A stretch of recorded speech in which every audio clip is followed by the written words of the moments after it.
సంవత్సరాల తరబడి ఎన్ని మందులు వాడినా మీ మోకాల నొప్పులు తగ్గట్లేదా? ప్రాణ పెయిన్ క్లినిక్ లో అత్యాధునిక చికిత్స. మృత్యువు కూడా రక్త సంబంధాన్ని విడదీయలేకపోయింది. ముగ్గురు అన్నతమ్ములు ఒకే రోజు ఒకేసారి ఒకే చోట మృత్యు ఒడిలో చేరటం ఆ కుటుంబంలో తీవ్ర విషాదాన్ని నింపింది.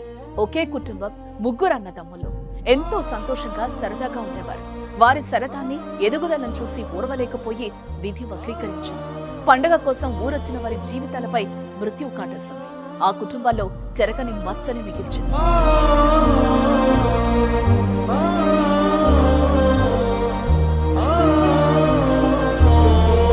మహారాష్ట్ర నాందేడ్లోని నవీ ఆబాదీకి చెందిన నాగుల్వాడ్ రాజు మీనా బతుకు తెరువు కోసం ఆదిలాబాద్ జిల్లా తాంసీ మండలం బండల్ నాగ్పూర్ గ్రామానికి వారం క్రితం వలసొచ్చారు. ఈ దంపతులకు ముగ్గురు కుమారులు. వారిలో విజయ్ పెద్దవాడు కాగా ఆకాష్ మధ్యవాడు, అక్షయ్ మూడో కుమారుడు. వీరందరికీ పెళ్లైంది. హైదరాబాద్ లో పనిచేసుకుంటూ జీవిస్తూ కుటుంబానికి అండగా నిలుస్తున్నారు.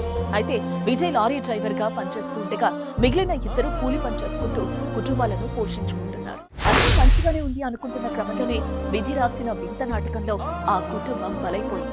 అందరూ కలిసి చాలా రోజులు కావడంతో శ్రీకృష్ణాష్టమి పండుగ రోజున కలవాలని అనుకున్నారు. అనుకున్నట్లుగానే బండల్ నాగ్పూర్ లోని తల్లిదండ్రుల వద్దకొచ్చారు. ఈ క్రమంలోనే సరదాగా పొచ్చరవాగులు చేపలు పట్టేందుకు తమ బంధువైన కాంబ్లే శ్రీనివాస్ తో కలిసి ముగ్గురు అన్నదమ్ములు వాగు వద్దకు వెళ్లారు. వాగులో చీరతో చేపలు పడుతున్న క్రమంలో ప్రమాదవశాత్తు వాగులో పడి ముగ్గురు గల్లంతయ్యారు. అప్పటి వరకు తమ కళ్ల ముందే తిరిగిన కొడుకులు విగత జీవులుగా పడి ఉండటాన్ని చూసి తల్లిదండ్రులు వారిని కట్టుకున్న వారు కన్నీరు మున్నీరుగా విలపిస్తున్న తీరు స్థానికులు సైతం కంటనీరు తెప్పించింది.